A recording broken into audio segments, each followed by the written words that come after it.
მერწიდამცდა. წარმოუდგენლად გემრი, აი არ არის ინერა ცოტა შაქარია და აი ეს ყველაფერი. კარგი.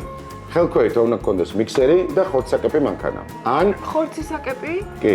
რო ხაჭო რო იმას ქნა? კი, ხაჭო უნდა გავაკაროთ ორჯერ მინიმუმ.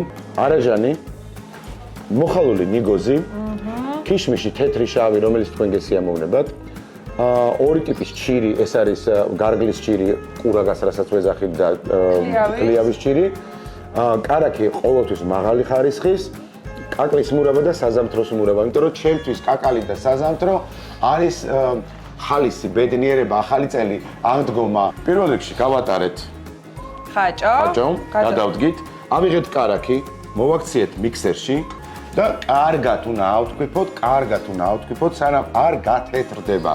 რო დასრულდება ეს პროცესი, ჩვენ დავამატებთ უკვე ჩვენ გატარებულ ხაჭოს. არაჟავს ვხმარობთ იმისათვის, რომ კრემისებური ტექსტურა მოქცეს და ამასობაში ვაძლევთ, იმიტომ რომ ჩვენი პასკა არ ამჟავდეს 60 დღეში.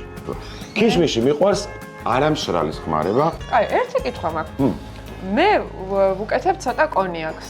მე ჭაჭას ვუკეთებ. და კონიაკში ვალბობ ხოლმე ქიშმიშს და არ არის კაი აზრი? გვანცაა და ბუნება. კაკალი, თხილი, ხალოთ დავჭრათ, პატარა ოთხკუთხედად უნდა ვჭრათ ყველაფერი. ასევე კაკლის მურაბა, საზამთროს მურაბა თქვენ გემოზე. სულგინდათ ამოიღეთ საერთოდ ბალი. ბლის მურაბას ნიგოზით ვუკეთებ. ბლის თუ ბალის? ბლის. ეხლა აბა დაცხეთ თქვენ ერთმანეთს, ბალი თუ ბლის? იკვეცება.